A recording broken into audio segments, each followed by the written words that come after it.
यानंतर एक अतिशय दुःखद बातमी।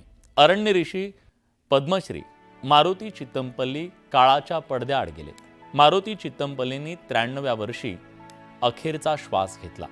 ज्येष्ठ लेखक, आंतरराष्ट्रीय कीर्तीचे पक्षीशास्त्रज्ञ अशी त्यांची ओळख। मारुती चित्तमपल्लींची वन्यजीव अभ्यासक अशी सुद्धा ओळख। मारुती चित्तमपल्लींना तब्बल 18 भाषांचं अगाध ज्ञान होतं। चित्तमपल्लींच्या निधनानं साहित्य क्षेत्रात मोठी पोकळी निर्माण झाली आहे।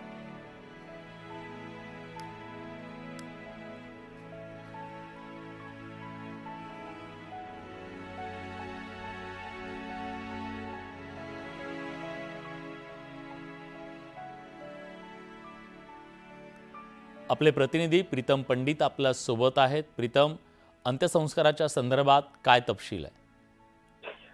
नक्कीच तर पाहायला गेलं तर पद्मश्री सन्मानित केल्यानंतर अरण्य ऋषी म्हणून ज्यांची ख्याती आहे मारुती चित्तमपल्ली यांचं पद्मश्री स्वीकारल्यानंतर जो प्रवास झाला त्या प्रवासातून आल्यानंतर ते आजारी होते। आजारी दीर्घकाळ असे आजार होते, मात्र त्यांचं काही वेळापूर्वीच निधन झालेलं आहे।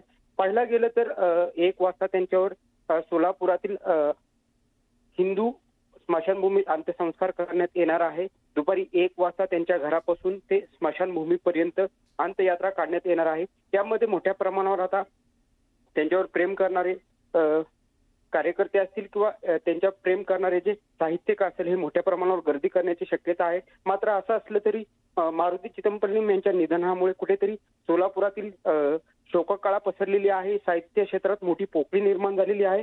कारण 30 एप्रिल 2025 रोजी राष्ट्रपतींच्या हस्ते मारुती चित्तमपल्ली यांना पद्मश्री पुरस्कार देण्यात आला होता। त्यांचा कुठेतरी गेल्या 36 वर्षापासून त्यांनी जे वन क्षेत्रात काम केलेलं आहे ते मोठ्या प्रमाणावर आहे। त्यांचं जर पाहायला गेलं तर साहित्य क्षेत्रात किंवा वन्य जंगल जे त्यांचं प्रमुख जे लिखाण आहे ते जंगल सफारीवर असेल किंवा त्यांनी केलेल्या कामासंदर्भात असेल, मोठ्या प्रमाणात त्यांचा गौरव करण्यात आला होता। प्रीतम, मी तुम्हाला थांबवतो।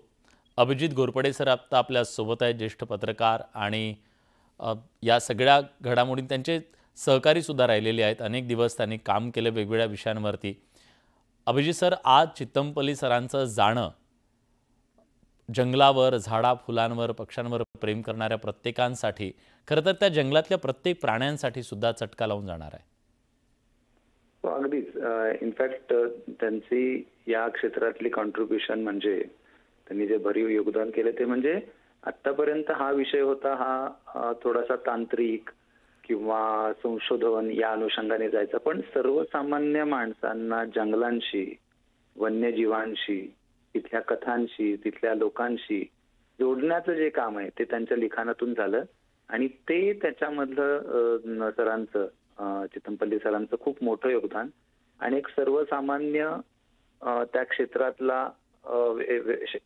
व्यक्ती, म्हणजे तिला सुरुवातीला काही त्यांची अशी तज्ञता त्या क्षेत्रात होती किंवा ते वन्य जीवांचे किंवा वनांचे अभ्यासक म्हणून नव्हे, तर त्या याच्यामध्ये राहून, त्या सेवेमध्ये राहून कशा प्रकारे या सगळ्या गोष्टींकडे वेगळ्या नजरेने पाहता येतं हे त्यांच्या लिखाणातून किंवा त्यांनी जे काही लोकांपुढे मांडलं, एक वेगळं दालन उभं केलं, त्याच्यामधून पाहायला मिळतं की या सर्व गोष्टी सर्वसामान्य लोकांपर्यंत पोहोचवणं की ज्या आतापर्यंत फार मोठ्या प्रमाणात आल्या नव्हत्या, होय, ते काम त्यांनी केलं। म्हणजे त्याच्यातल्या काही गोष्टी अशा कदाचित हे वाटेल की अरे हे किती अद्भुत आहे वगैरे, असा वेगळ्या प्रकारचा पट लोकांपुढे मांडण्याचं काम त्यांनी खऱ्या अर्थाने केलं।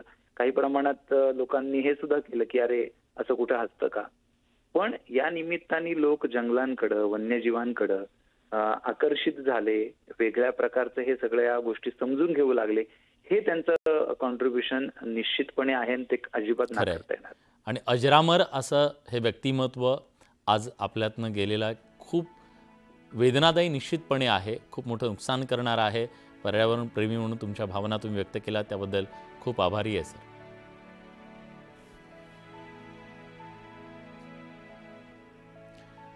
आपण चित्तमपल्ली सरांना भावपूर्ण श्रद्धांजली वाहूया आणि वळूया दुसऱ्या एका महत्त्वाच्या